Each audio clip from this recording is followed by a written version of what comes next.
बहुत सारे ऐसे अवसर आए हैं पिछले लगभग 30 घंटों में, कल सुबह 7 बजे से अभी 1 बजे तक, जब कई चीज़ें हमारे मनोनुकूल नहीं हुई होंगी। यह संसार ऐसा ही है, इसलिए से संस्कृति थी संसारा कहते भी हैं कि जो निरंतर संस्कृत होता रहता है, चलता रहता है, वही संसार है। और जो गतिशील है वो हमारे नियंत्रण में नहीं है, ये तय है।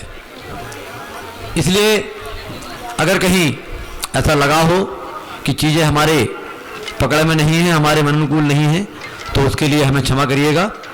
हम भी अपनी पकड़ में नहीं हैं, हम भी कठपुतली ही हैं जो ऊपर वाला नचाता है, हमें नाचना पड़ता है, हमारी भी अपनी सीमाएं हैं। आज के सत्र के प्रारंभ में मैं आप सबको अवगत कराना चाहूँगा, हमारे जितने भी अतिथि विद्वानगण हैं उनसे मेरा करबद्ध अनुरोध है, कृपया इस परिसर में ही रहें लगातार। अभी थोड़ी देर बाद आचार्य भगवान विराजमान होंगे, तब आप सबको प्रशस्ति पत्र के माध्यम से और स्मृति चिन्ह के माध्यम से सम्मानित किया जाएगा।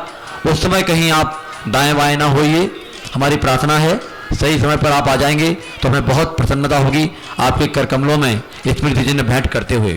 साथ ही अटल बिहारी वाजपेयी विश्वविद्यालय के सम्मानीय कुलपति के नेतृत्व में उनकी टीम पिछले कई हफ्तों से लगातार जी जान से जुटी हुई है। हम उनका भी बहुत बहुत आभार व्यक्त करेंगे और अनुरोध करेंगे कि वो टीम भी यहाँ बनी रहे, मौजूद रहे, ताकि जब समय आए कहीं ऐसा ना हो कि दाख पके तब काग के हुए कंठ में रोग वाली बात हो। पूरे दिन हमने मेहनत की और जब पुरस्कार मिलने का समय आया तो हम यहाँ वहाँ हो गए।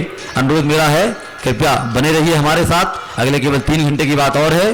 और इस सत्र को हम आगाज देते हुए मैं अनुरोध करूँगा, सबसे पहले हमारे बीच में जो विद्वान विराजमान हैं मैं उनको आवाज़ दूंगा।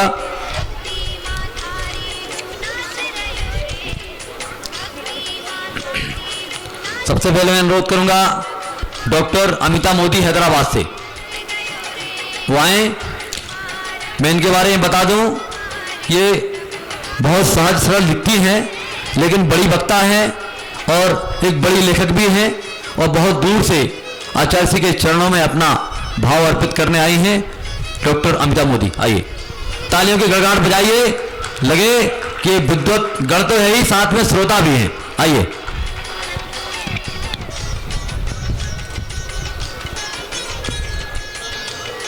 बहुत बहुत धन्यवाद भाई जी।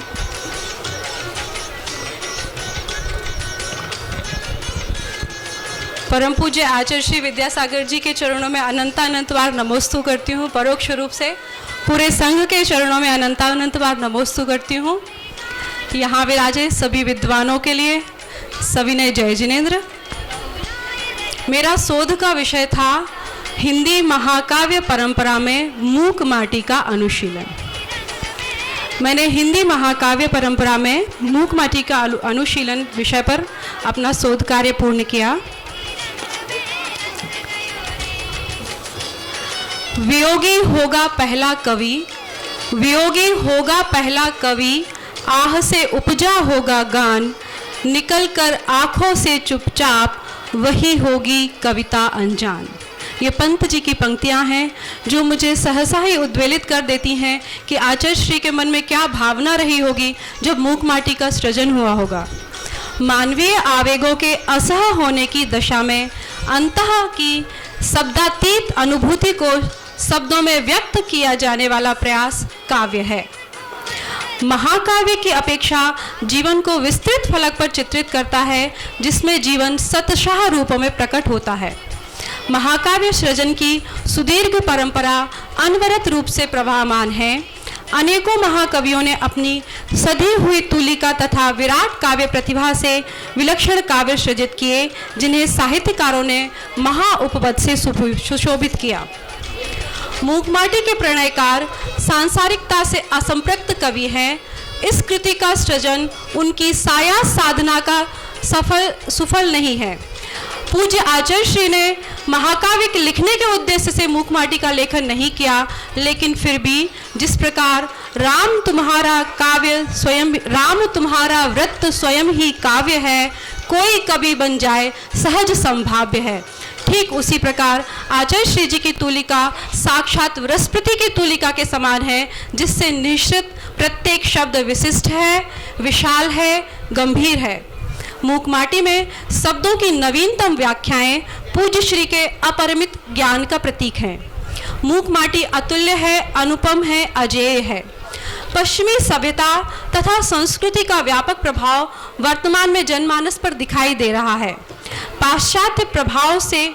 पाश्चात्य संस्कृति के प्रभाव से आज का युवा वर्ग दिग्भ्रमित हो गया है। इस समय में मूकमाटी की समसामयिकता प्रतीत होती है, क्योंकि यदि आज का युवा वर्ग मूकमाटी का अवलोकन करता है तो उसे, जो कि वह पाश्चात्य संस्कृति के प्रभाव से अपना पथ भूल गया है, उसे पथ भी मिलेगा और पाथेय भी मिलेगा। आचार्य श्री जी की इस कृति में उन्होंने लिखा है कि पश्चिमी सभ्यता आक्रमण की निषेधिका नहीं है, अपितु आक्रमणशीला गर्यशी है। इसलिए कहीं ना कहीं आचार्य श्री हमें संदेश दे रहे हैं कि हम वर्तमान में पाश्चात्य संस्कृति की ओर जो आंख बंद करके चले जा रहे हैं, हमें अपने आप को रोकना होगा और हमें अपनी आगे आने वाली पीढ़ी को भारतीय संस्कृति की ओर उन्मुख करना होगा। आचार्य श्री जी की इस कृति में मात्र धर्म की अभिव्यक्ति नहीं, वरन समसामयिक विषयों की अभिव्यक्ति भी है। यह महाकाव्य कभी ना मुरझाने वाले स्वर्गिक पुष्प, पारिजात पुष्पों का ऐसा स्तवक है जो कि साधारण गुलदान को भी अलौकिक सौंदर्य प्रदान कर सकता है। इतना कहकर मैं अपने वक्तव्य को विराम देती हूँ। धन्यवाद।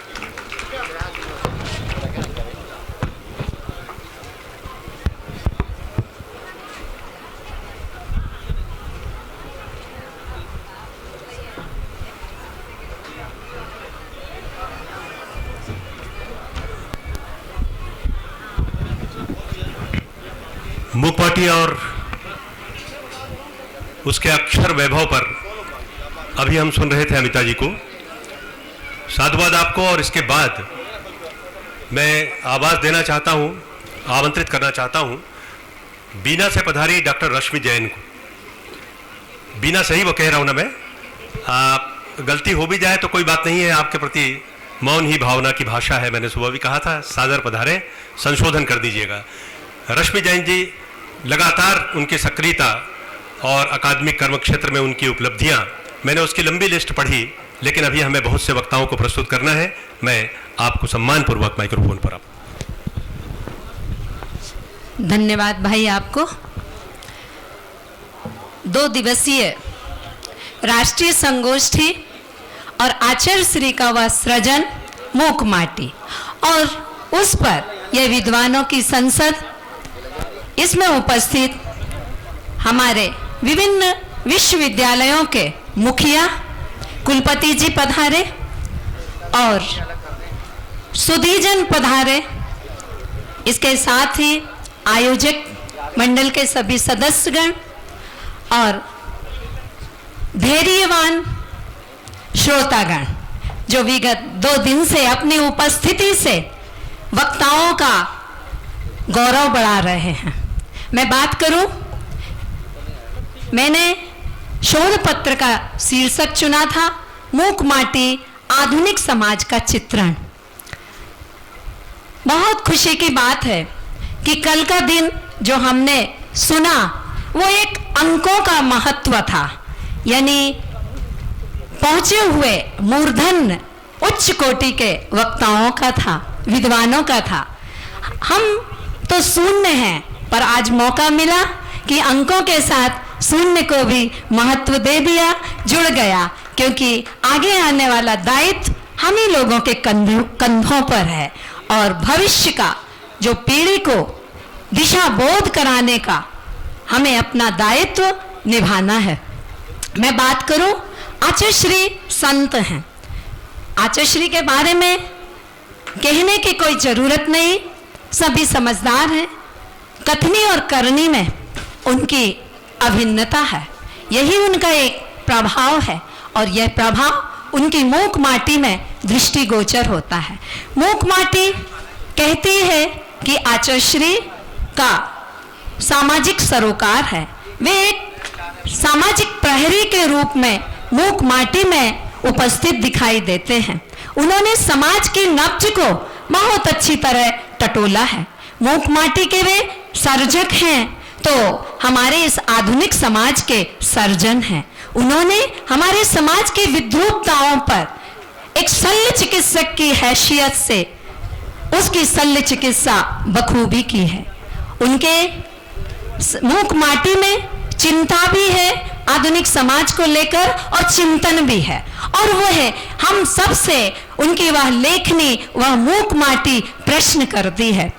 विगत दिन में सत्रों में हमने सुना, पर कुछ बिंदुओं अछूते से लगे मुझे, जिन पर बस मैं चंद समय में अपनी बात करती हूँ कि आचार्यश्री ने इस लोकतांत्रिक व्यवस्था को लेकर के अपनी बात कही, और वे कहते हैं कि यह गणतंत्र व्यवस्था में आज अपराधी तो बच जाता है और निरपराधी दंडित हो जाता है। तो उस बात को लेकर वे प्रश्न करते हैं और स्वयं अपने चिंतन से कहते हैं यह तो शुद्ध धनतंत्र है, यह मनमाना तंत्र है। आचार्यश्री वहीं पर कहते हैं कि दल बहुलता अशांति की जननी है, और यह दल बहुलता दलदल पैदा करने वाली है। हाला घुली जलता है और क्रांति की जननी है ना, ऐसा आचार्यश्री कहते हैं। आचार्यश्री आज जो हमारे भारत में एक लहर आई थी कि अच्छे दिन आने वाले हैं, अच्छे दिन आएंगे, आचार्यश्री की मूक माटी उनके लिए एक संदेश देती है कि आप अगर अच्छे दिन लाने वाले हैं तो आप मूक माटी का अध्ययन अवश्य करिए। क्यों? क्योंकि हमारे समाज में एक घुन लग गया है, भ्रष्टाचार का, घूसखोरी का। आज मनुष्य की अधीरता ने उसे धन लोलुपी बना दिया। कहीं से भी आना चाहिए। जिस तरह से वह मूक माटी का चंद्रमा और मूक माटी में का पात्र राहु दिग्भ्रमित हो जाता है, वैसा ही आज आधुनिक समाज का यह मनुष्य भले ही उच्च पदों पर आसीन हो, पर वह उस लक्ष्मी के पीछे धन लोलुपी होकर के और अपने आदर्शों से च्युत होकर के घूसखोरी के लिए तैयार हो जाता है। आचार्यश्री ने लिखा कि राह में मिलती राशि देख, राह में मिलती राशि देख, राहु गुमराह सा हो गया, हाय राहु की राह ही बदल गई। यहाँ सिर्फ राहु और चंद्रमा के माध्यम से हमारी सामाजिक व्यवस्था में आई जो घुन है उसकी ओर आचार्यश्री संकेत करते हैं। आचार्यश्री कहते हैं मूक माटी में, यानी मूक माटी कहती है कि आज के समाज में धर्म और शर्म का दुरुपयोग हो रहा है।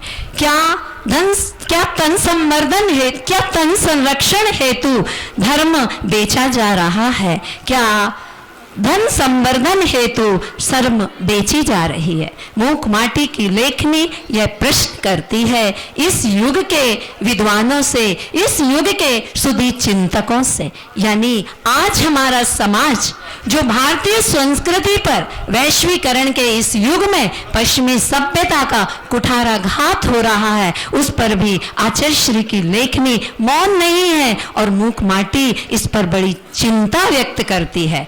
आचार्यश्री विद्यासागर जी इस युग को, इस पीढ़ी को दिशा बोध देते हैं अपनी मूक माटी की कृति के द्वारा। आचार्यश्री भीतरी सुधार पर बल देते हैं। उन्हें पता है कि भारतीय सभ्यता या भारतीय संस्कृति नैतिक मानदंडों पर टिकी हुई है, परंतु आज समाज में नीति मूल्यों का ह्रास हो रहा है। एक संत की हैसियत से उन्हें यह चिंता जो है मूक माटी में, वह चिंता आज हम सबकी भी होना चाहिए। इस तरह से आचार्यश्री का जो मूक माटी है वह आधुनिक समाज का दर्पण है। आधुनिक समाज की छवियों को आचार्यश्री विद्यासागर जी ने अपने चिंतन, मनन और मंथन के द्वारा उसमें पिरो दिया है। वह एक अनूठा काव्य है। आज जहां काव्य जगत की दुनिया में महाकाव्य का सृजन ना के बराबर हो रहा है, वहां पर मूक माटी एक अनूठी काव्य की हैसियत से स्थापित है। आज मूक माटी रामचरितमानस की तुलना में घर घर में उसका पाठ किया जा रहा है। आचार्य श्री के शिष्य मंडली प्रवास के दौरान मूक माटी के प्रसंगों और संदर्भों का अध्ययन समाज के लिए करा रही है। यह उनकी बहुत बड़ी भारी देन इस समाज के लिए हो रही है। मैं इस विषय के साथ एक बात कहना चाहती हूँ कि मूक माटी को पाठ्यक्रम में जोड़ा जाए, बहुत अच्छी बात है। जब एक बार जानकारी मिली कि भोपाल विश्वविद्यालय में यानी अटल बिहारी वाजपेयी हिंदी विश्वविद्यालय में मूक माटी को पाठ्यक्रम में शामिल किया गया, तो एक और तो बड़ी खुशी हुई, दूसरी ओर एक बात मन में आई जो पूज्य श्री अभय सागर जी महाराज के समक्ष मैंने रखी। मैंने कहा कि आज महाराज श्री मूक माटी को पाठ्यक्रम में जोड़ा जाए, यह बहुत खुशी की बात है, लेकिन पाठ्यक्रम में अनिवार्य प्रश्न पत्र के रूप में जोड़ा जाए तो यह बहुत अच्छी बात होगी। क्योंकि अगर पीजी सिलेबस में या स्नातकोत्तर स्तर पर अगर मूक माटी को हम वैकल्पिक प्रश्न पत्र के रूप में रखते हैं तो फिर उससे जुड़ना और ना जुड़ना यानी जितना उसका लाभ युवा पीढ़ी को मिलने वाला था उससे युवा पीढ़ी वंचित रह जाए, क्योंकि वह हमारी इच्छा पर निर्भर होगा। और यदि हम अनिवार्य प्रश्न पत्र के रूप में उसे शामिल करें पीजी सिलेबस में स्नातकोत्तर स्तर पर, मेरा सभी विश्वविद्यालयों के कुलपतियों से विनम्र अनुरोध है कि पाठ्यक्रम चयन समिति से भी मैं निवेदन करती हूं कि आचार्य श्री की वह अमूल्य और अनूठी कृति मूक माटी को पाठ्यक्रम में जोड़ा जाए, परंतु अनिवार्य प्रश्न पत्र के रूप में जोड़ा जाए ताकि हर विद्यार्थी उसका लाभ ले सके और उसके संदेश को अपने जेहन में लेकर के अपने जीवन में उसे धारण कर सके। मैं पूज्य गुरुवर के चरणों में नमन करती हूँ। आपने मुझे यह मौका दिया, मैं साधुवाद देती हूँ आपके लिए।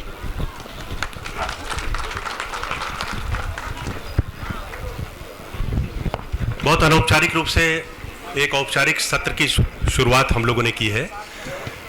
अभी जो बहन यहाँ पर बात कह रही थी पाठ्यक्रम के संबंध में, मैं एक ही बात कहना चाहता हूँ, मैं पूरी तरह से उससे सहमत हूँ और अपनी भी सहमति व्यक्त करता हूँ कि मूक माटी को पाठ्यक्रम में यदि लागू करना है तो अनिवार्य प्रश्न पत्र के रूप में लागू किया जाए। मैं पूरी तरह से अपनी व्यक्तिगत सहमति आपकी बातों से व्यक्त करता हूँ। बहुत बहुत धन्यवाद आपको। आदरणीय उमाशंकर शुक्ल जी लखनऊ से उपस्थित हुए हैं, मैं उन्हें बगैर किसी अंतराल के आमंत्रित करना चाहता हूं। उमाशंकर जी यहां पर उपस्थित हैं, कृपया पधारें। और मैं नम्र अनुरोध कर रहा हूं कि कार्यक्रम में बहुत सारी कड़ियां पिरोई गई है, यहां पर एक लंबी श्रृंखला है। 3 मिनट मुझे आयोजक कह रहे हैं, मैं उनके आदेश और उनके निर्देश को सिर्फ आप तक निवेदित कर रहा हूं। मैं बाहर से आया हूं इसलिए अधिक एग्रेसिवली नहीं कह सकता।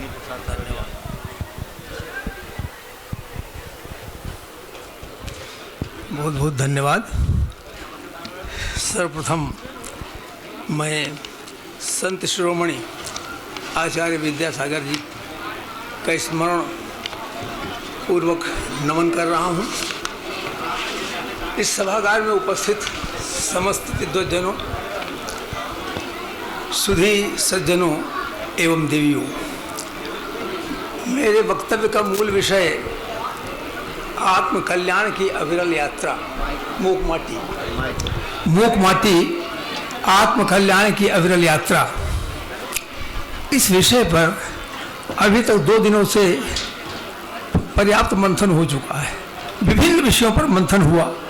अनेक मनीषी हमारे अग्रजों ने, विद्वानों ने बहुत सुंदर ढंग से उसका विवेचन प्रस्तुत किया। इस विषय का भी विवेचन भली प्रकार से हो चुका है, इसलिए मैं इस पत्र को तो न पढ़ करके संक्षेप में 1-2 बातें कह करके अपना समाप्त करता हूँ। समय भी कम है। मैं अपना सौभाग्य मानता हूँ कि मुझे भी भोपाल की इस धरती को इसी बहाने मूक माटी के माध्यम से नमन करने का अवसर प्राप्त हुआ।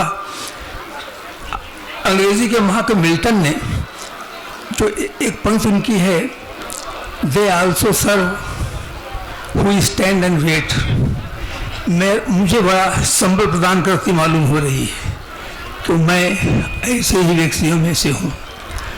मूक माटी मूलतः दबी हुई है, कुचली हुई है, दुखी है, निरहंकार है। तो सबसे बड़ी विशेषता यही है कि आत्मोन्नयन के लिए निरहंकारिता परम आवश्यक है, अहंकार का परित्याग नितांत आवश्यक है। इसके लिए कबीर ने भी शीश उतारे भुज धरे की बात कही थी। अनेक विद्वानों ने, अनेक कवियों ने इस प्रकार की बातें व्यक्त की हैं। तो मूक माटी में वही विनयशीलता है, वही आर्जव है, वही बलता है। तभी माँ धरती से वो अपना दुख निवेदन करती है। माँ धरती उसे आश्वस्त करती है कि तुझे भविष्य में सुदृढ़ संकल्पवान शिल्पी मिलेगा और तेरा भावी पथ प्रशस्त करेगा। माटी श्रद्धापूर्वक अग्रसर होती है और विभिन्न प्रकार के उपसर्गों परिश्रमों को झेलती हुई आगे बढ़ती है। कुंभकार के निर्देशन में अंततः कुंभकार उसे एक मंगल घट का रूप दे देता है। वो मंगल घट जो तरण तारण के रूप में प्रतिष्ठित होता है, स्वयं तो जीवन मुक्त होता ही है, औरों को भी जीवन मुक्त करता है। केवली की स्थिति तक न रह करके वो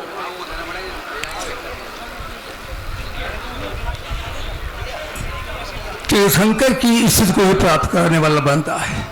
गौतम बुद्ध का भी यही मूल मंतव्य था। उसमें उनके संबंध में भी मधुसूदन गुप्ता ने कहा है, उनका लक्ष्य था अपनों से पहले अपनी से पहले अपनों की स्वगत गौतमी गीता है। तो वही ध्वनि यहाँ भी मुझे व्यंजित होती हुई सुनाई देती है। दुख से तो परितप्त होता है, आत्म परिश्राय के लिए जिसके मन में भूख जागृत होती है, निस्संदेह उसका भीतर होता है। कामायनी काय के शब्दों में भी यही चीज दिखाई देती है। वो श्रद्धा मन से कहती है, जिसे तुम समझे हो अभिशाप, जगत की ज्वालाओं का मूल, विश्व का वो रहस्य बयान, कभी मत जाओ इसको भूल। और आगे दुख की रजनी बीच विकसता सुख का नवल प्रभात। तो दुख की रजनी को सहने के उपरांत ही नवल प्रभात उसी में से विकसित होता है। तो मूक माटी की बहुत कुछ वो निश्चित है। तो मूक माटी के माध्यम से कवि ने आत्मा के उन्नयन के उसका उदाहरण और चरम अवस्था को प्राप्ति को निर्दिष्ट किया है। साथ ही साथ में मानव मात्र के उन्नयन की बात इसमें कही गई है। ऐसे लोक मंगलकाली महत् काव्य के सृजन के लिए अनेक हार्दिक बधाइयाँ महाकवि को और उनके श्री चरणों में अनेक नमन। बहुत धन्यवाद सर, आप पधारिए।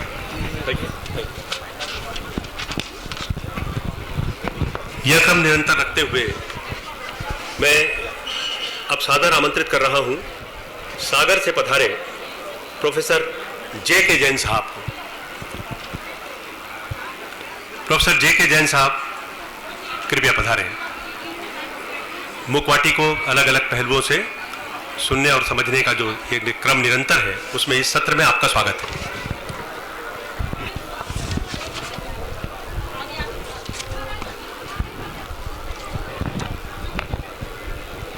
आदरणीय सभा में उपस्थित सज्जनों, माताओं, बहनों, दो तरह की बात आज आवश्यक है। समय कितना भी कम हो, संप्रेषण पूरा चाहिए।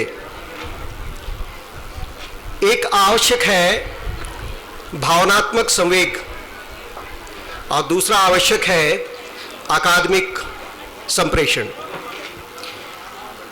पहले को पूरा करने के लिए मैं आचार्य श्री के चरणों में उनके संघ को नमन करता हूं।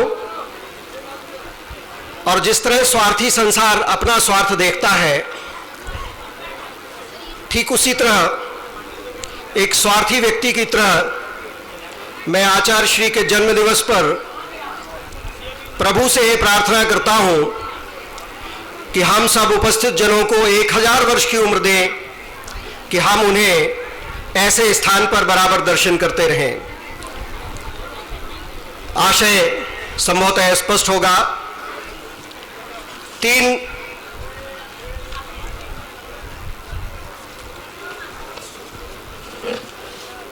कुछ महत्वपूर्ण निर्देश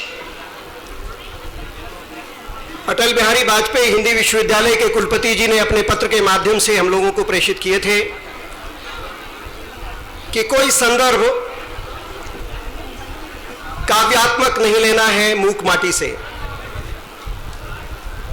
मैंने सोचा कि किसी भी तरह का पनिशमेंट 3 गलतियों पर होता है, इसलिए 2 संदर्भ लिए ही जाएं।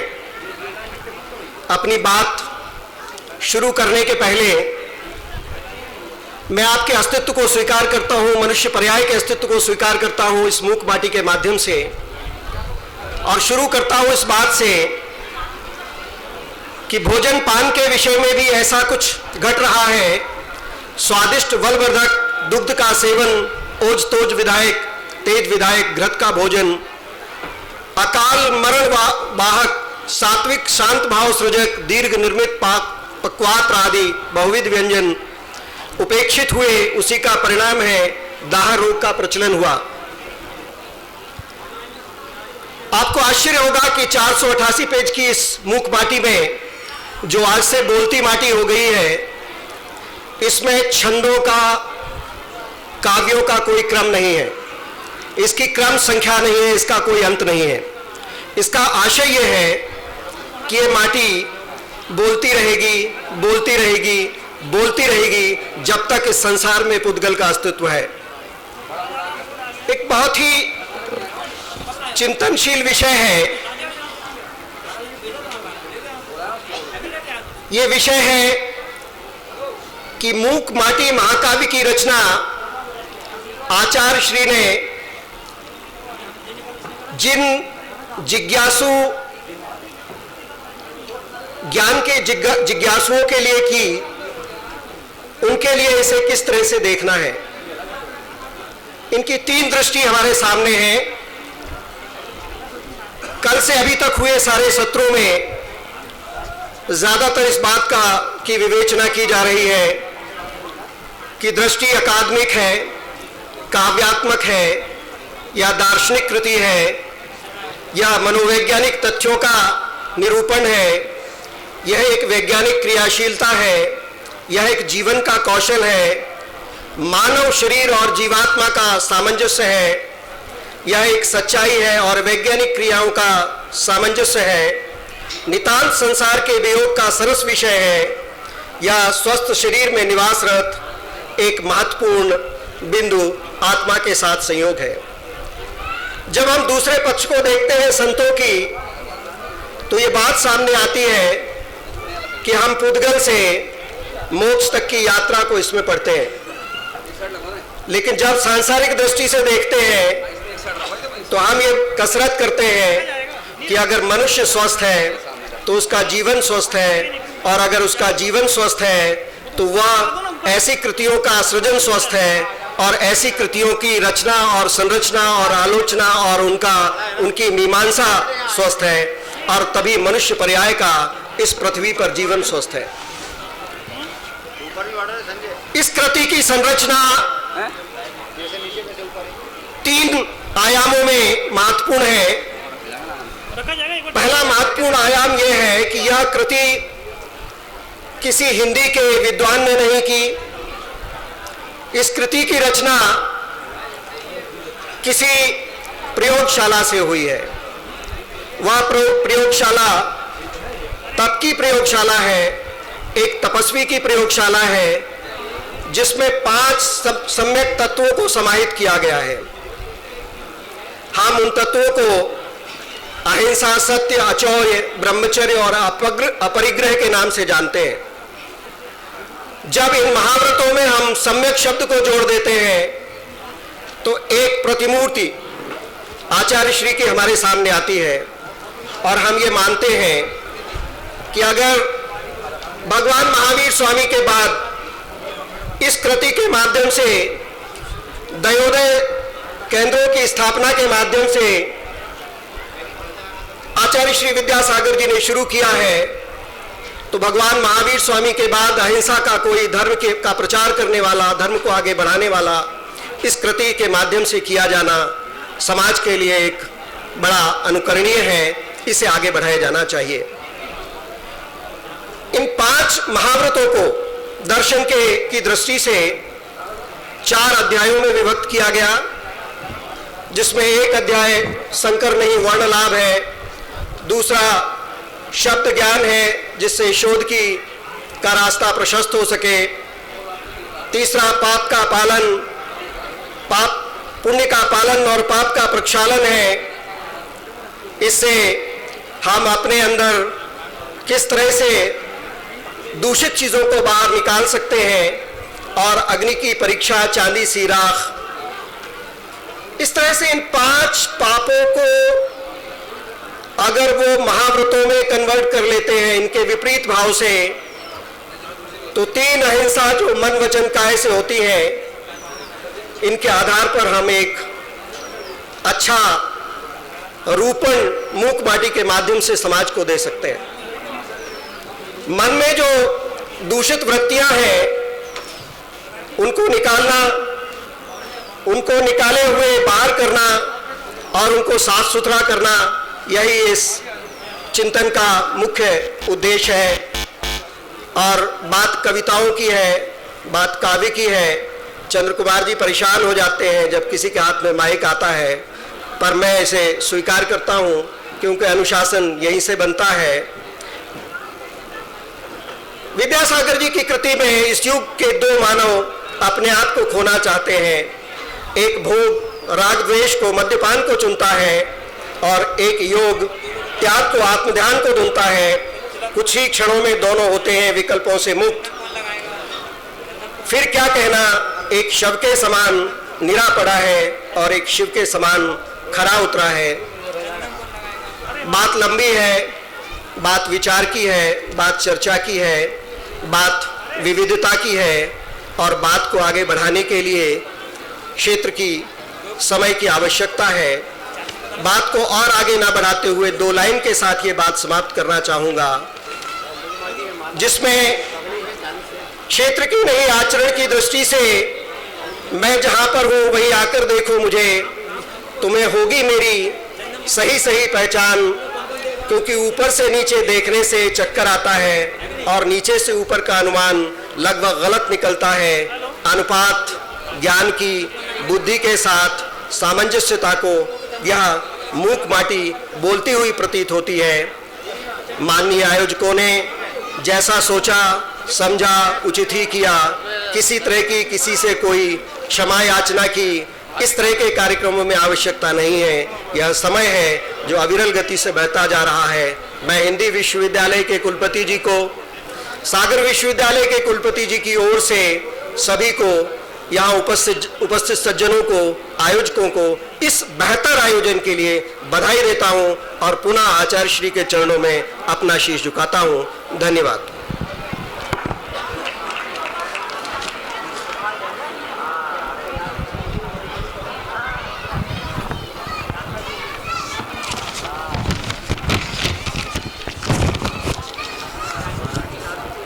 अभी मात्र 2 दिनों में और 14 तारीख को सुबह मैं आ गया था। एक ऐसे परिचय का दायरा बढ़ा है और ऐसा संपर्क बना है कि थोड़ी देर पहले मैं कह रहा था कि मैं बाहर से आया हूं तो मुझे संशोधित करने कहा गया है कि अब ये बात दूसरी बार आप कभी नहीं कहें।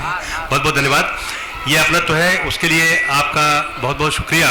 मैं फिर बिना किसी अंतराल के अगले वक्ता को आमंत्रित करता हूं। आप जो कह रहे हैं श्रोता सुन रहे हैं, आपके और उनके बीच ये संवाद है। हम अभी बीच में कहीं से नहीं आना चाहते, इसलिए सीधे आमंत्रित करना चाहता हूं डॉक्टर शैलेंद्र कुमार जी को, जो भोपाल के हैं। कृपया पधारें और अपना वक्तव्य उसी निवेदन के साथ समय सीमा के अंदर प्रस्तुत करें।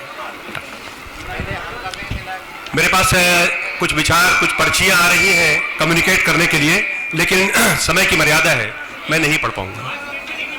कोई बात नहीं। डॉक्टर बारेलाल जैन जी रीवा से, वो अगर उपस्थित हैं तो कृपया पधारें। ये माइक का वॉल्यूम थोड़ा कम करें, मुझे लगता है कि बहुत हमिंग हो रही है। बेस इसका सेट कर ले माइक का। धन्यवाद। अच्छा चलिए, डॉक्टर बारेलाल जैन जी उपस्थित है। डॉक्टर साहब आइए आइए, और सीधे टॉपिक पर अगर बात शुरू कर दें बिना किसी औपचारिकता के तो बहुत अच्छा रहेगा, ऐसा हम सोचते हैं। सीधे टॉपिक। आपकी सोच को बहुत बहुत धन्यवाद भाई साहब। इस राष्ट्रीय गोष्ठी के आयोजक और यहाँ पधारे सभी विद्वजन, मातृशक्ति, सभी शोधार्थी छात्र, मैं अपने विषय पे आता हूँ कि मूकमाटी महाकाव्य में आतंकवाद की अभिव्यक्ति। मैं जहाँ तक सोचता हूँ कि आज सारे भारतवर्ष में जो विमर्शों के नाम चल रहे हैं, जिसमें एक स्त्री विमर्श, दलित विमर्श, महिला सशक्तिकरण, उत्तर आधुनिकता के प्रश्न चिन्ह और आतंकवाद, उसमें एक सबसे बड़ी समस्या। आचार्य विद्यासागर जी ने इन सब के पीछे एक ऐसी विकराल समस्या यहाँ देखी है जिससे पूरा विश्व मानव क्लांत है, बिलबिला रहा है, क्योंकि निरपराध जनता इससे मारी जा रही है, निरपराध जनता इससे असहज है। आचार्य श्री ने सबसे पहले ही मूकमाटी में इस बात को उठाया है, ये आतंकवादी चेहरे जिनका तन गठीला है, मन हठीला है, मस्तक के बाल सघन, कुटिल और कृष्ण है, जो स्कंधों तक लटक रहे हैं, कराल काले प्याज से लगते हैं। देखिए आप, जिनका चेहरा बाहर जैसा है उनका भीतर भी ऐसा ही, एक तो नीम ऊपर से करेला, एक तो करेला ऊपर से नीम चढ़ा। ये आतंकवाद किस तरह से हमारे देश को, हमारी संस्कृति को कुचल रहा है। आचार्य विद्यासागर जी मूकमाटी में कहते हैं कि जब तक जीवित है आतंकवाद, शांति का श्वास ले नहीं सकती धरती है। ये आंखें अब आतंकवाद को देख नहीं सकती, ये कान आतंक का नाम सुन नहीं सकते, यह जीवन भी कृत संकल्पित है कि इसका रहे या उसका, यहाँ अस्तित्व एक का रहेगा। कबीरदास की एक पंक्ति याद आती है हमें कि सुखिया सब संसार सोबे अरु खावे, दुखिया दास कबीर जागे अरु रोवे। जो कि आचार्य विद्यासागर जी रचना धर्मी हैं, रचनाकार हैं, उनका मन भीतर से हाहाकार हो उठता है इस भयावह दृश्यों को देखकर, इसलिए भी इस आतंकवाद के समूल नष्ट के प्रति चिंतित है। वे कहते हैं कि आतंकवाद की जगह एक ऐसे समाज का निर्माण हो जहाँ चारों तरफ सुख शांति हो, दिव्य में, भू में, भूगर्भों में जिया धर्म की, दया धर्म की प्रभाव न हो। उन्होंने इतना ही नहीं और भी आतंकवाद को रोकने के लिए अपनी बात कही है कि सदैव बनो, सदैव बनो, अदय पर दया करो, अभय बनो, सदैव पर किया करो अभय की अमृतमयी वृष्टि, सदा सदा सदा से दृष्टि, रे जिया, जिया उल हक, रे जिया, समष्टि जिया करो, स्वार्थ के लिए नहीं परमार्थ के लिए जियो। ये आचार्य श्री का संदेश मूकमाटी में है। ये एक विश्लेषण का विषय है, आज के दौर में एक बड़े चिंतन का विषय है हम सब आलोचकों के बीच। बहुत प्रसंग इस तरह से हैं, लंबे प्रसंग हैं। स्त्री सशक्तिकरण के संबंध में भी आचार्य विद्यासागर जी कहते हैं कि जो आरी नहीं सो नारी, किसी भी तरह से वह इस समाज की दुश्मन नहीं है, उसे स्त्री कहा गया है। जो इस पूरी मही में, जो मही में सुख लाती है तो महिला कहलाती है। संपूर्ण धरती में सुख की प्रदात्री है स्त्री।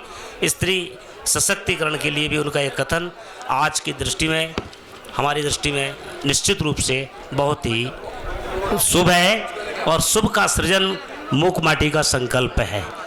बहुत बहुत धन्यवाद।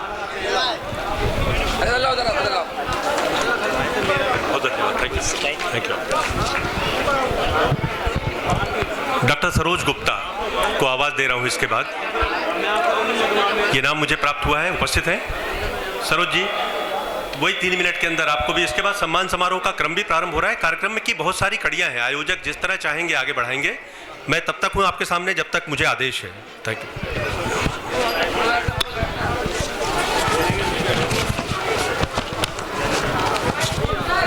धन्यवाद सर। राग द्वेष विजेतारम ज्ञातारम विश्व बंधुना शत्रुपूज्यम वागीशम तीर्थेशम स्मृति मानिए। सर्वप्रथम त्रैलोक्य प्रकाशक विश्ववंद शासनपति महावीर स्वामी जी को नमन भाववंदन। तत्पश्चात आचार्य भगवान परम श्रद्धेय प्रज्ञा पुरुष श्री विद्यासागर जी महाराज, जिनकी कृपा की अमृत वर्षा सतत हो रही है, जिनके स्मरण मात्र से संपूर्ण धरती के पाप ताप संताप नष्ट होते हैं, ऐसे प्रातः स्मरणीय साक्षात परब्रह्म स्वरूप आचार्य विद्यासागर जी को नमन प्रणाम नमोस्तु। जैन शासन में समर्पित व्यक्तित्व मुनिजनों के चरणों में सादर वंदन। भारत के कोने कोने से विदेशों से पधारे सरस्वती के उपासक भाषा प्रेमी जिज्ञासु भाइयों व बहनों, मूक माटी पर कल से चर्चा चल रही है। मूक माटी में विशेषज्ञ नहीं हूँ, मेरे निर्देशन में 2 PhD हुई हैं और मूक माटी को मैंने जितनी बार पढ़ा है, जितनी बार अध्ययन किया है, उतनी बार नया नया नवनीत मुझे मिला है। मैं आज तक समझ नहीं पाई हूँ कि ये मूक माटी को मैं कहाँ से शुरू करूँ, कहाँ से अंत करूँ। मूक माटी पर कुछ पंक्तियाँ। तत्वदर्शी महान संत का श्रेष्ठ महाकाव्य है मूक माटी। नारी के अभिनव उच्चतर आदर्श की मौलिक संकल्पना है मूक माटी। कर्म आचरण और साधना का प्रतिफल है मूक माटी। सहज सरल जीवन का मधुमय संगीत है मूक माटी। गागर में सागर भरने वाला अमृत कलश है मूक माटी। मनसा वाचा कर्मणा जीवन जीने का संदेश है मूक माटी। ज्ञान ध्यान गंगा में अहरनिश डुबकी लगवाती मूक माटी। मन के तारों को विचार चिंतन से झंझना देती है मूक माटी। अध्यात्म धर्म दर्शन समाज संस्कृति का संगम है मूक माटी। ज्ञान विज्ञान कला एवं दिव्य चेतना की शिखा है मूक माटी। शब्दों के नित नए अर्थों के नवाचार की परिणति है मूक माटी। अध्यात्म का महासागर व साधना की आराधना का परिपाक है मूक माटी। तत्वदर्शी महान संत का श्रेष्ठ महाकाव्य है मूक माटी। तत्वदर्शी महान संत का श्रेष्ठ महाकाव्य है मूक माटी। मूक माटी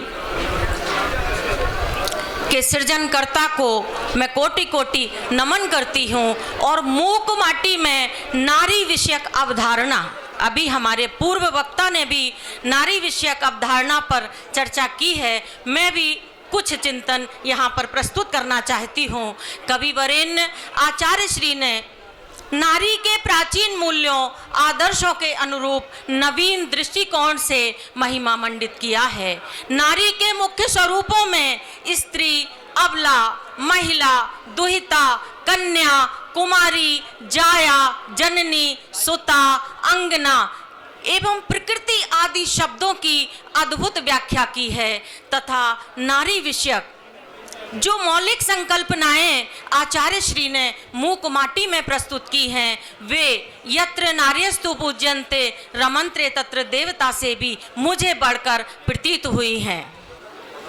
इनकी आंखें हैं करुणा की कारिका, इनकी आंखें हैं करुणा की कारिका, शत्रुता छू नहीं सकती इन्हें। नारी न अरि के रूप में शत्रु नहीं मित्र है। आप देखिए किस तरह से नारी शब्द को व्याख्यायित किया है राष्ट्र कवि मैथिली शरण गुप्त जी ने। एक नहीं दो मात्राएं नर से भारी नारी कहा है, तो जयशंकर प्रसाद जी ने भी नारी तुम केवल श्रद्धा हो, विश्वास रजत नग पक्तल में, पीयूष स्रोत सी बहा करो, जीवन के सुंदर समतल में, जीवन के सुंदर समतल में नारी को साक्षात श्रद्धा कहा है। मूक माटी महाकाव्य 488 पृष्ठों में रचित ऐसा महाकाव्य है जिसका एक एक शब्द बोलता है। 4 खंडों में विभाजित इस महाकाव्य की नायिका माटी है। इसमें आचार्य श्री ने नारी के कामनी रमणी रूप का चित्रण नहीं किया है, वरन माटी को जननी और धरणी के रूप में चित्रित किया है। इस महाकाव्य में नारी के उपासनामय व्यक्तित्व की प्रतिष्ठा हुई है, धरा के मातृत्व की प्रतिष्ठा तथा मूक माटी का साधना की अग्नि में तप कर कुंभ में परिवर्तित हो जाना अद्भुत घटना है, जिसमें नायिका धीरे धीरे नायक का रूप धारण कर लेती है। इस महाकाव्य में नारी के रूप सौंदर्य के स्थान पर आचार्य श्री ने धरा के आंतरिक सौंदर्य का अद्भुत वर्णन किया है। इस महाकाव्य की नायिका राजपुत्री या महारानी नहीं है, वरन जन साधारण की प्रतीक मूक माटी है, दलित शोषित मूक वर्ग का प्रतीक। संपूर्ण स्त्री समाज को आचार्य श्री ने उपासनामय दृष्टि से देखा है। प्रकृति माँ का संदेश देखिए, जीवन को मत रण बनाओ, प्रकृति माँ का न मन दुखाओ, सदैव बनो अदय पर दया करो, अभय बनो अपना ही ना अंकन हो, पर का भी मूल्यांकन हो, पर की कभी न वांछन हो, पर कभी न लांछन हो, जीवन को मत रण बनाओ, प्रकृति माँ का न मन दुखाओ। कवि ने मातृ हृदय में कवि के हृदय में मातृ शक्ति के प्रति विशिष्ट सम्मान है। वह कहते हैं जानने की शक्ति वह मातृ शक्ति के सिवा अन्यत्र उपलब्ध नहीं है। मूक माटी में नारी के पर्याय शब्दों की सूक्ष्म मीमांसा अद्भुत बा अकल्पनीय बन पड़ी है। हमारे पूर्व वक्ताओं ने बहुत कुछ बताया है। अंत में मैं कहना चाहती हूँ कि आचार्य श्री कहते हैं कवि का अंतिम संदेश देखिए, क्षेत्र की नहीं आचरण की दृष्टि से मैं जहाँ पर हूँ वहाँ आकर देखो मुझे, विश्वास को अनुभूति मिलेगी, अवश्य मिलेगी, मगर मार्ग में नहीं मंजिल पर। और महामौन में डूबते हुए संत और माहौल को अनिमेष निहारती सी मूक माटी, आनंद की चरम स्थिति। प्रसाद जी के शब्दों में समरस थे जड़िया चेतन, सुंदर साकार बना था चेतनता एक विलसती, आनंद अखंड घना था।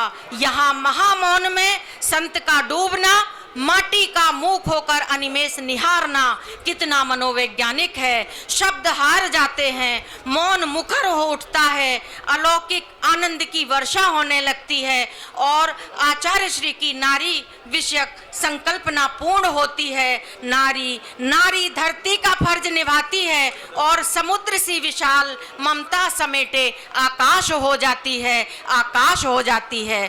धन्यवाद। जय हिंद, जय भारत।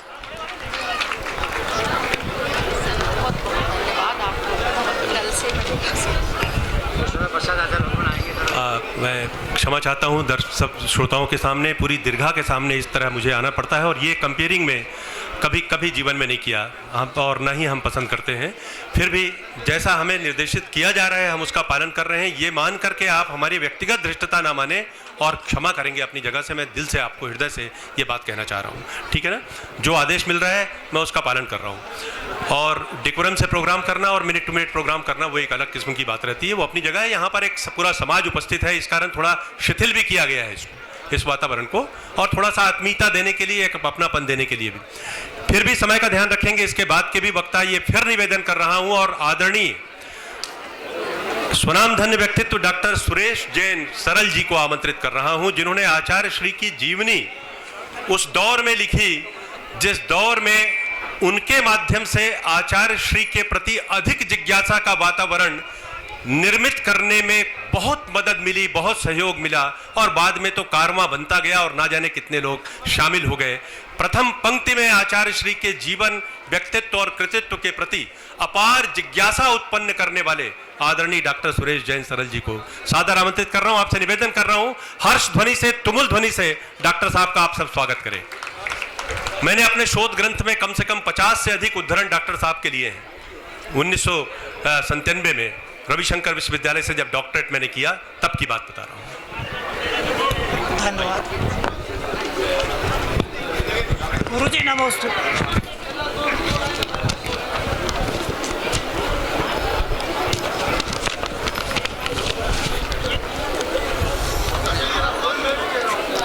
सुख अनुभूते आत्मा, सुख अनुभूते आत्मा लेकर जिनका नाम, ऐसे साचे संत को बारंबार प्रणाम, बारंबार प्रणाम। बोलिए पूज्य आचार्य गुरुदेव विद्यासागर जी महाराज की जय। उनके परम मनीषी शिष्य परम पूज्य प्रसाद सागर जी मुनि महाराज की जय। बंधुओं, आप सब जिनवाणी के पाठक हैं।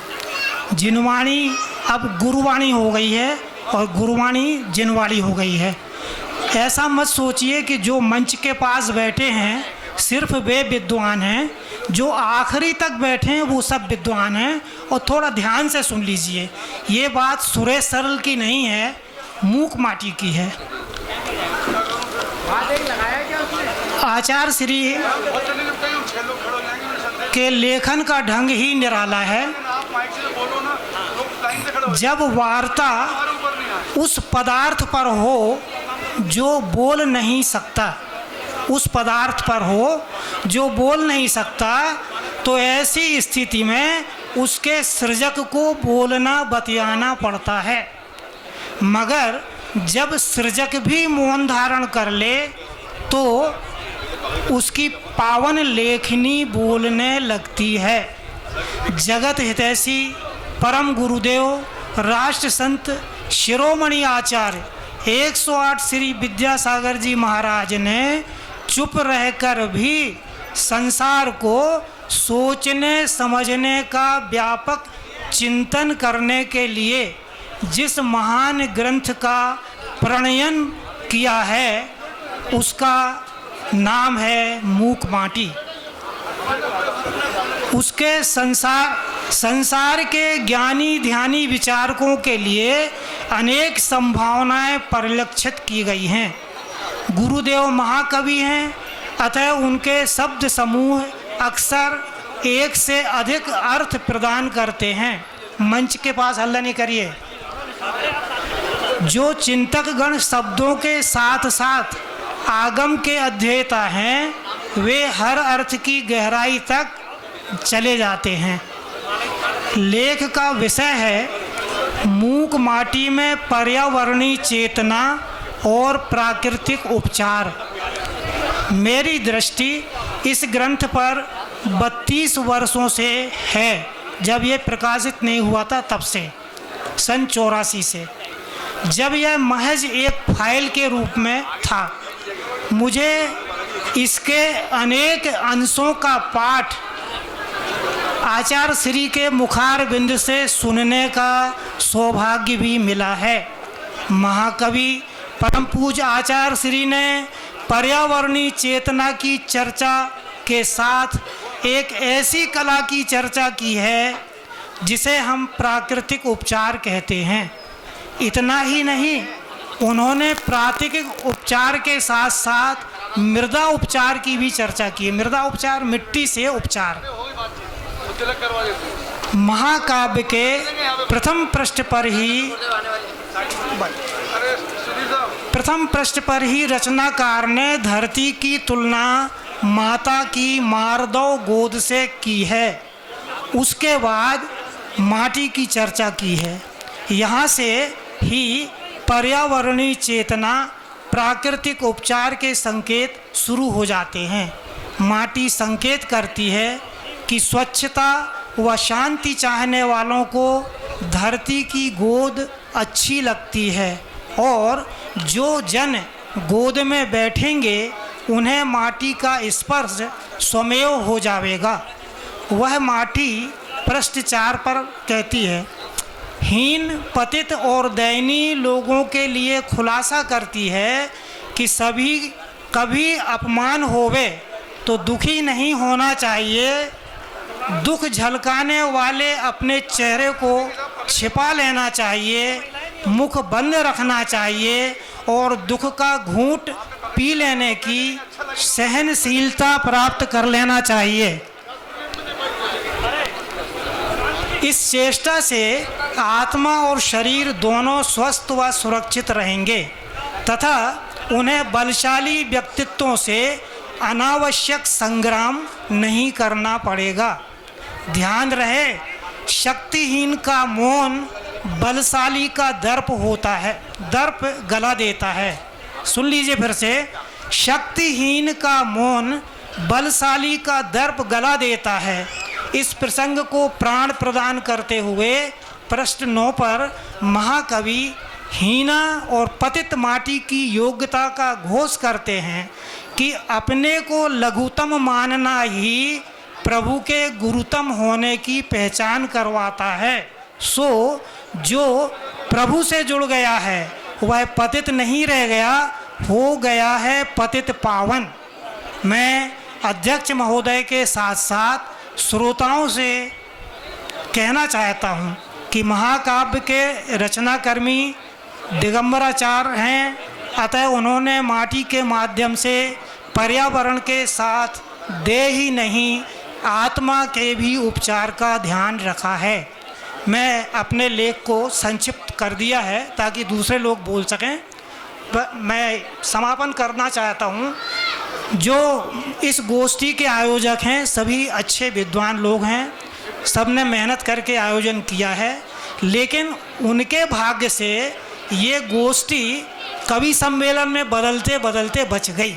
अन्यथा आज ऐसा लग रहा था कि विषय एक तरफ रख के लोग स्वतंत्र हो गए हैं बोलने के लिए।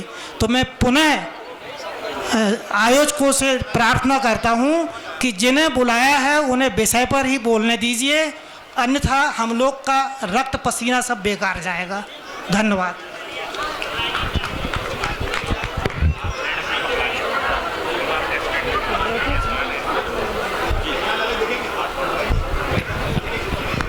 देखिए, प्रोफेसर जेके जैन साहब, ये जानकारी मुझे मिली, जैन साहब बोल चुके हैं ना आप, बहुत बहुत धन्यवाद। डॉक्टर शैलेंद्र कुमार भोपाल, 3 मिनट का समय, बिल्कुल शार्प 3 मिनट प्लीज, है ना, अल्टीमेट। बहुत बहुत धन्यवाद, स्वागत आपका। धन्यवाद सर। आचार्य श्री के चरणों में नमोस्तु के साथ अपनी बात शुरू करता हूँ। चूँकि मैं राष्ट्रीय प्रौद्योगिकी संस्थान भोपाल में प्राध्यापक हूँ, तकनीकी मंचों पे कई शोध एवं आलेख प्रस्तुत किए हैं, बट इस तरीके के मंच पर यह पहला अवसर है, अतः सभी सम्मानीय बंधुओं से क्षमा याचना करता हूँ यदि कुछ गलती होती है तो। जो मेरा विषय है, मूक माटी में शैक्षणिक विचारों का समागम। बंधुओं, मुझे याद है छात्र जीवन में जब हम इंजीनियरिंग कर रहे थे, सन 1988 में जब मूक माटी प्रकाशित हुई थी, उस वक्त हमने हर संभव प्रयास किया था कि किसी तरह यह पुस्तक हमें उपलब्ध हो, क्योंकि उस समय पुस्तकें इतनी आसानी से उपलब्ध नहीं होती। और वो पुस्तक उस वक्त हमने पढ़ने का सौभाग्य प्राप्त किया। ये दुर्भाग्य है कि उसको जीवन में अपनाने का समय आज लगभग 28 या 30 वर्ष बाद मिल रहा है। बट मुझे ऐसा लगता है देर आयत दुरुस्त आयत, जब भी चीज़ समझ में आए उसे अपनानी चाहिए। जहाँ तक शिक्षा की बात करता हूँ, शिक्षा जीवन का वह पवित्र संस्कार है जो हमें मानवतावादी सिद्धांतों पर चलना सिखाए। शिक्षा के जो कुछ मूलभूत उद्देश्य हैं वे हैं कर्तव्य का ज्ञान कराना, आंतरिक व बाह्य शक्तियों का विकास, अंधकार से निकलकर ज्ञान के प्रकाश में विचरण करना, मानसिक, शारीरिक, सामाजिक विकास के साथ आध्यात्मिक विकास। अब आप देखें, विभिन्न शिक्षा आयोग, विश्वविद्यालय शिक्षा आयोग 1948, माध्यमिक शिक्षा आयोग 1952-53, कोठारी शिक्षा आयोग 1964 एवं राष्ट्रीय शिक्षा नीति 1986, इन सभी में शिक्षा के उद्देश्यों की समीक्षा की गई और क्या निष्कर्ष निकला ये मैं उस आयोग के ही बिंदु बता रहा हूं कि शिक्षा का वर्तमान में जो उद्देश्य निम्नलिखित बुनियों पर सीमित हो गया है: ज्ञानवर्धन का साधन मात्र होना, नौकरी प्राप्त करने का जरिया मात्र होना, अर्थोपार्जन का साधन मात्र होना, स्वास्थ्य समस्या से ग्रसित होना, ज्ञान का अनुचित उपयोग होना। वर्तमान में जो भी विध्वंसकारी आतंकवादी गतिविधियां चल रही हैं इन्हें हम ज्ञान के दुरुपयोग के रूप में ही देखते हैं। आचार्य श्री का जीवन दर्शन से आध्यात्मिकता का विकास, ये आचार्य श्री के प्रवचनों एवं रचित साहित्य में स्पष्ट रूप से दिखाई देता है। आचार्य श्री के अनुसार जो शिक्षा के वास्तविक उद्देश्य होने चाहिए, शब्द के माध्यम से अर्थ तक व अर्थ से भाव तक पहुंचने का नाम शिक्षा है। शिक्षा अर्थकारी नहीं परमार्थकारी होनी चाहिए, जबकि इसके विपरीत हमने इसे अर्थोपार्जन का साधन मात्र बना लिया है। शिक्षा जीवन का निर्वाह नहीं निर्माण होना चाहिए। शिक्षा का उद्देश्य मानव को जागृत कर उसे कर्म क्षेत्र की ओर उन्मुख करना है। बंधुओं, राष्ट्रीय शिक्षा नीति 1946 में एक समिति का गठन हुआ था और उन्होंने, देखिए, जो शिक्षा के मूलभूत विचार इस समिति ने बनाए वह आचार्य श्री के विचारों से कितनी समरूपता रखते हैं। देखिए, राष्ट्रीय शिक्षा नीति 1986 कहती है, सबके लिए शिक्षा, लोगों का सर्वतोन्मुखी विकास, समाजवाद, धर्मनिरपेक्षता व लोकतंत्र का विकास, नैतिक व आचरणात्मक मूल्यों का विकास। इन्हीं कथनों के अनुरूप आचार्य श्री ने मूक माटी व अन्य रचित साहित्य में शिक्षा के जो आधार स्तंभ निर्धारित किए हैं उनकी तुलना इंद्रधनुष के 7 रंगों के समान की है एवं वे 7 रंग हैं: स्वस्थ तन, स्वस्थ मन, स्वस्थ वचन, स्वस्थ धन, स्वस्थ वन, स्वस्थ वतन व स्वस्थ चेतन। देखिए कितना सामयिक है सारी चीजें। चूंकि समय का अभाव है, यदि ये लेख छपे तो आप समय निकाल कर इसे पढ़ सकते हैं। मैं मुख्य बिंदुओं की बात करता हूं। जो स्वस्थ धन की बात आचार्य श्री करते हैं, मूक माटी पृष्ठ क्रमांक 82 में आचार्य श्री कहते हैं, सुनो बेटा, यही कलयुग की पहचान है, जिसे खरा भी अखरा है सदा, और सतयुग तू उसे मान, बुरा ही बुरा सा लगता है सदा। अर्थात आज व्यक्ति को खराबी अखरने लगा है, बुरा लगने लगा है, इसीलिए इसे कलयुग की संज्ञा दी जा रही है। भारतीय संस्कृति में वसुदेव कुटुंबकम यानी सारी धरती एक परिवार का आधुनिकीकरण हो गया है। वर्तमान में वसु यानी धन ही कुटुंब है, वह सिर का मुकुट बन गया है।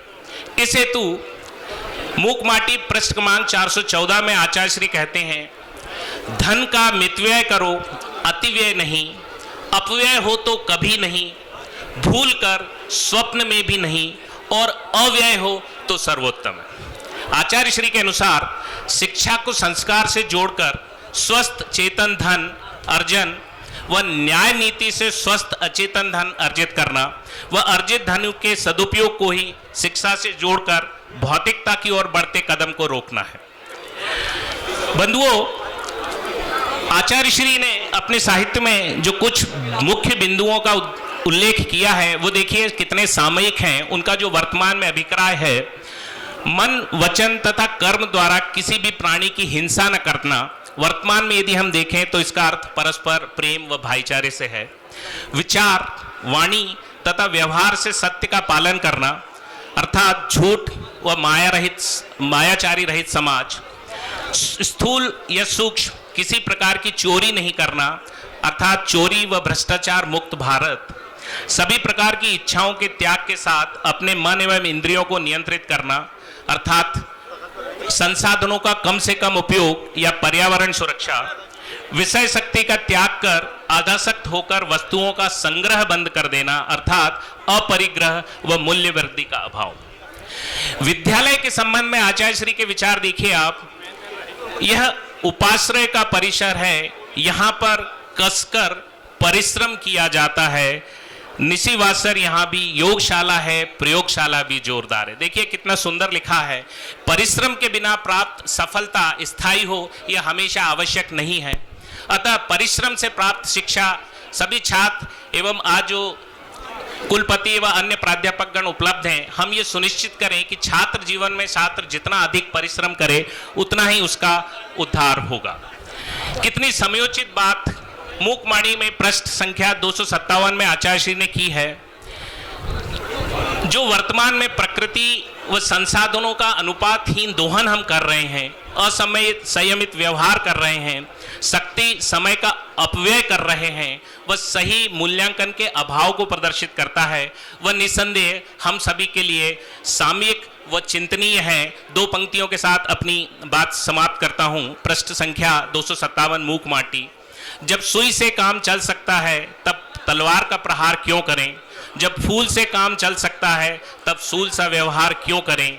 जब मूल में भूतल पर रहकर ही फल हाथ लग रहा है तब चूल पर चढ़ता वह मात्र शक्ति समय का अपव्यय ही नहीं, सही मूल्यांकन का अभाव भी सिद्ध करता है, अभाव भी सिद्ध करता है।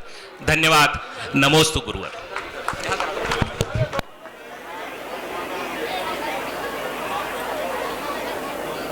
वही क्रम बनाए रखते हुए, क्षण मात्र का भी बिल्कुल विलंब न करते हुए प्रोफेसर रतन चंद जैन जी को मैं आमंत्रित करना चाहता हूं। बस इसी तरह से समय सीमा के भीतर अपनी बात कहते रहें और जैसा ही दो चार पांच वक्ता है हमारा साहब, जैसा आदेश होगा आप आज्ञा। प्रोफेसर रतन चंद जैन साहब अभी यहाँ पर उपस्थित, कोई बात नहीं, मैं डॉक्टर भरत कापड़िया, इनका उल्लेख आया था, आपको पता है उसके गुजराती संस्करण के अनुवाद की बात। डॉक्टर भरत कापड़िया जी, आपसे भी बस ये 3 मिनट के अंदर हम लोग अपनी बात कहने का ये जो बहुत सुंदर सा एक क्रम चल रहा है और बहुत अच्छा सहयोग जो मिल रहा है, इससे एक वातावरण बन गया है ना, और हम गतिशील हो पा रहे हैं। बहुत बहुत आपको धन्यवाद। कृपया पधारें कापड़िया जी।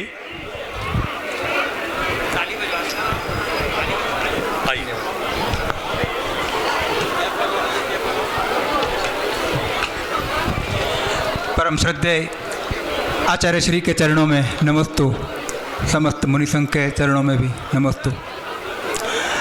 हमारे लिए यह शरद पूर्णिमा आज विद्या पूर्णिमा है। विद्या पूर्णिमा दो तरह, एक आचार्य श्री विद्यासागर जी का जन्मदिवस और ये संगोष्ठी के बहाने हम विद्या यानी सरस्वती जी का पूजन कर रहे हैं। महाभारत में सभा पर्व में एक बहुत ही बढ़िया बात कही गई है। न सा सभा यत्र न सन्ति वृद्धाः, न सा सभा यत्र न सन्ति वृद्धाः, वृद्धा न ते ये न वदन्ति धर्मः, धर्मो न वै यत्र च नास्ति सत्यम, सत्यम न यत् छलेन अनुविद्धम। अर्थात वह सभा नहीं है जिसमें वृद्धजन नहीं है। तो वृद्धजन कौन? वृद्ध वो नहीं है जो धर्म नहीं कहते हैं, धर्म वह नहीं जिसमें सत्य न हो और जिसमें छल कपट हो, वह सत्य नहीं है। तो यहाँ पर वेदव्यास जी वृद्ध यानी कि वैसे वृद्ध होने वाले नहीं, परंतु ज्ञान से वृद्ध होने वाले गुणीजन की बात कर रहे हैं। तो इस सभा में, इस विद्वत सभा में हमारे आसपास ये सब ज्ञान वृद्ध जो हमारे समक्ष उपस्थित है, उनके समक्ष मैं खास अब मुकमाटी के लिए कुछ कहने को बचा ही नहीं है, क्योंकि मुकमाटी के लिए जितना भी कहें नेति नेति न इति यह पर्याप्त नहीं, ऐसा ही होगा। मैं सिर्फ हमारी बात करूंगा। पूज्य अभय सागर जी महाराज की प्रेरणा से हमने गुजराती अनुवाद का कार्य सर पर लिया और हमने साथ साथ में उनकी प्रेरणा से सौराष्ट्र यूनिवर्सिटी में मुकमाटी को पाठ्य पुस्तक के रूप में प्रविष्ट कराने के लिए एक मुहिम चलाई। तो वहाँ के हिंदी विभागाध्यक्ष डॉक्टर B.K. कलासवा का हमें बहुत ही उम्दा सहयोग मिला। उन्होंने तुरंत ही M.Phil के पाठ्य पुस्तक में उसे सम्मिलित किया। तो हम यहाँ सौराष्ट्र यूनिवर्सिटी को सहृदय धन्यवाद करते हैं। साथ ही उन्होंने एक छात्रा जल्पा सुदानी उसे भी प्रेरित किया और उसने हाल ही में PhD पूरी की मुकमाटी के ऊपर। तो ये हम जो अभी 2 दिन से बात कर रहे हैं कि मुकमाटी के ऊपर कुछ हमें ठोस कार्यवाही करनी चाहिए, तो ये हमारी ओर से एक यत्किंचित छोटा सा एक जो कार्य था उसका मैंने आपको चित्रण दिया। वैसे मुकमाटी का उसका सही अंजलि ऐसे ही दी जाएगी कि यदि हम उसका नियमित अनुशीलन करें, परिशीलन करें। धन्यवाद। जय जिनेन्द्र। नमस्तु।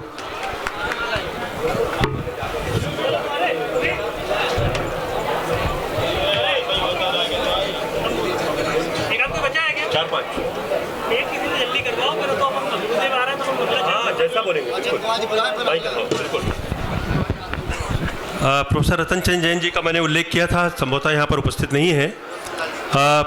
डॉक्टर सुदर्शन जैन साहब बनारस से, आदरणीय डॉक्टर सुदर्शन जैन जी, कृपया बता रहे हैं। बस ना, एक बस, ठीक है, बहुत बहुत धन्यवाद। डॉक्टर साहब आइए।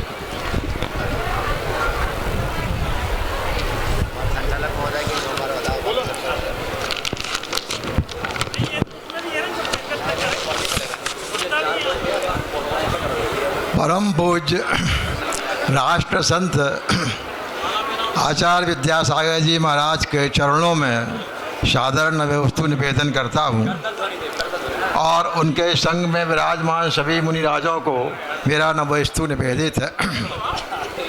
समस्त विद्वज्जन और उपस्थित सभा के अंदर धर्मानुरागी लोग, मैं अनाहूत हूँ फिर भी मैं कुछ कह देता हूँ कि मैं बनारस हिंदू विश्वविद्यालय में संस्कृत विभाग में प्रोफेसर और कला संकाय का मैं डीन रहा हूँ।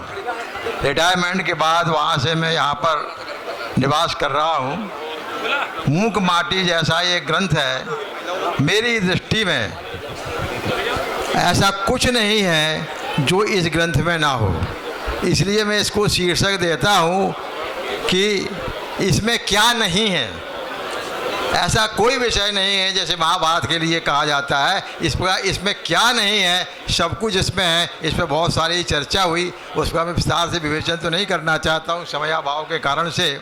मैं एक बात ज़रूर कहना चाहूँ, 2-3 बातें थी कि आचार्य श्री ने कल बात आई थी कि इस बीतरागी संत ने इस ग्रंथ की रचना क्यों की, काव्य ग्रंथ क्यों लिखा।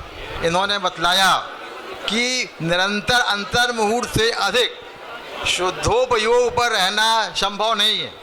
शुद्धोपयोग पर जब रहना संभव नहीं होता है तो उसमें क्या करना चाहिए, हमारी वृत्ति अशुभोपयोग में न चली जाए।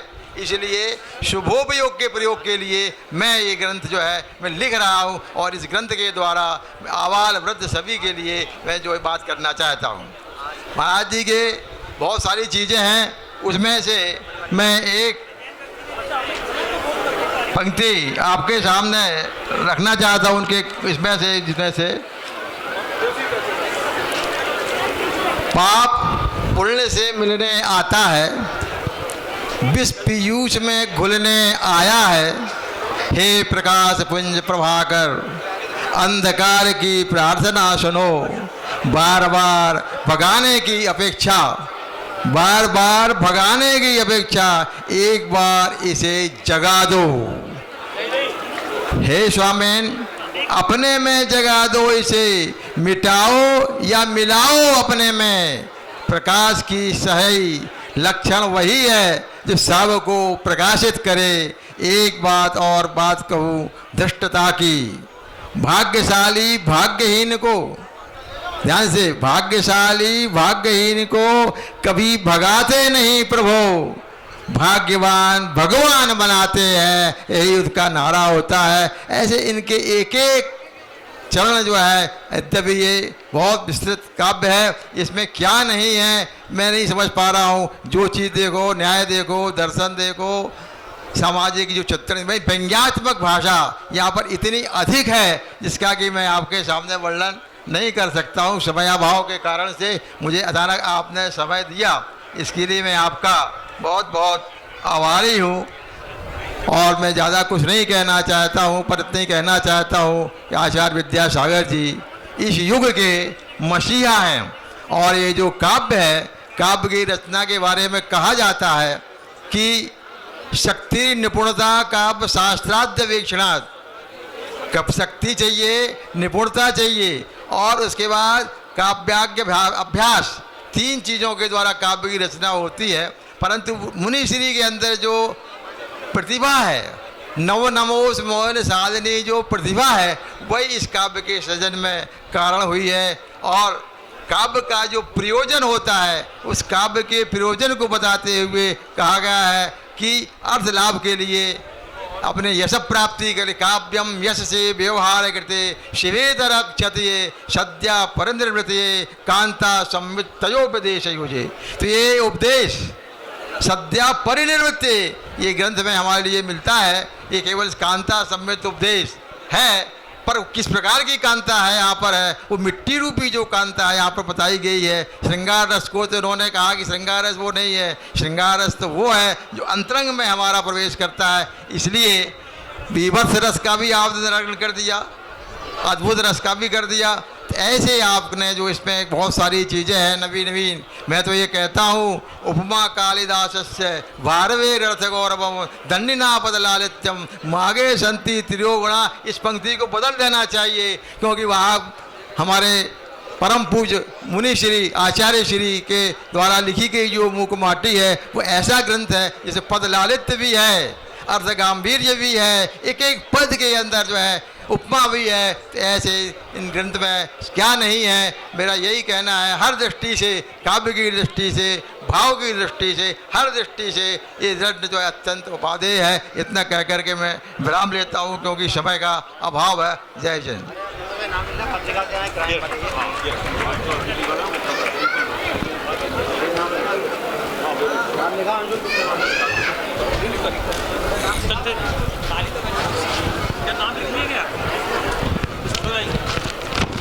हाँ ये है। कौन रह गया? अरे कहाँ गया इसमें नाम? पेड़ का प्रसिद्धि जो कल बोला था वो बाद में लिख के दे देना जब क्या चाह रही है? थोड़ा सा कंफ्यूजन हो रहा है, प्लीज। हेलो, देखिए एक महत्वपूर्ण जानकारी मैं आपसे शेयर करना चाहता हूं। कृपया ध्यान दें, थोड़ा सा मंच के सामने, माइक के सामने भी वातावरण दीजिए प्लीज़ थोड़ा सा। मेरा निवेदन है, यहाँ पर ये सम्मान भी कर रहे थे तो मैंने भी ये निवेदन किया कि वक्ताओं को स्वतंत्र बोलने दें, फिर मुझे ही खड़ा करवा दिया गया। मैं क्षमा चाह रहा हूँ इस बात के लिए फिर से, और खामे में और खवंतु में का सिलसिला चलता रहेगा। बहुत बहुत धन्यवाद। एक महत्वपूर्ण जानकारी आवाज़ के माध्यम से आप तक, परम पूज्य महाराज जी यहाँ पर उपस्थित हैं, वो उनके माध्यम से मुझे जानकारी प्राप्त हुई। आपको सुनकर बहुत अच्छा लगेगा। मैं आपका सबका ध्यान आकर्षित करना चाहता हूं। मूक माटी का अंग्रेजी में 3 व्यक्तियों ने अलग अलग अनुवाद उसके मतलब किए हैं मूक माटी के।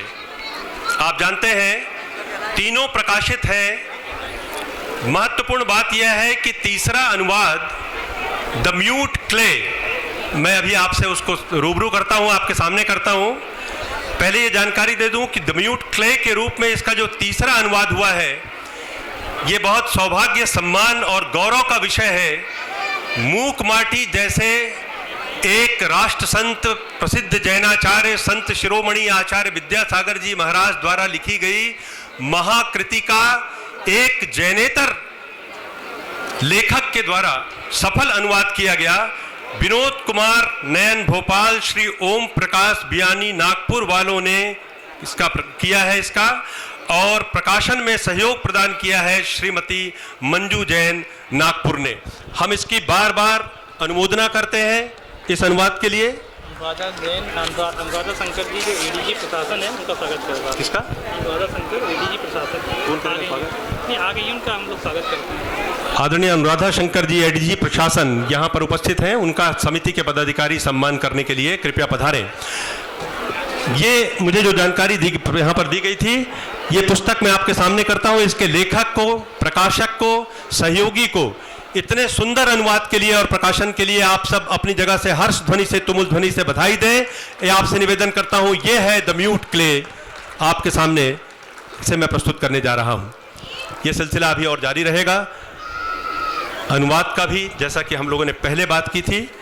कार्यक्रम के अगले चरण की तरफ हम सब प्रवेश कर रहे हैं। अब सम्मान के उपरांत आदरणीय डॉक्टर सुधीर जैन जी, भाई सुधीर जैन साहब, कमिश्नर साहब, मुझे आपकी आवश्यकता महसूस हो रही है।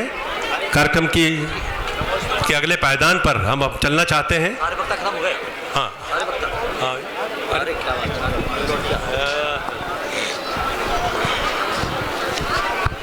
पूरे कार्यक्रम की रूपरेखा बनाकर बिल्कुल तारतम्य के साथ डॉक्टर सुधीर भाई और संदेश जैन जी और ये सब मुझे प्रस्तुत उपलब्ध करा रहे हैं। मैं आपसे मुखातिब हूँ। ये 2 मिनट बहन बोलना चाहती है, श्रीमती डॉक्टर संगीता जी मेहता, इंदौर। डॉक्टर संगीता मेहता जी, इंदौर उपस्थित है। आप देखिए अब क्या हो रहा है, व्यक्तिगत अनुरोध, हम जरा बहुत संशय की स्थिति में है। अब शेड्यूल लिस्ट में से नाम नहीं पढ़ पा रहे हैं और अलग से पर्चियां जो आ रही हैं ना, उसके इंटरटेन करना मुश्किल है। संगीता जी आप आइए।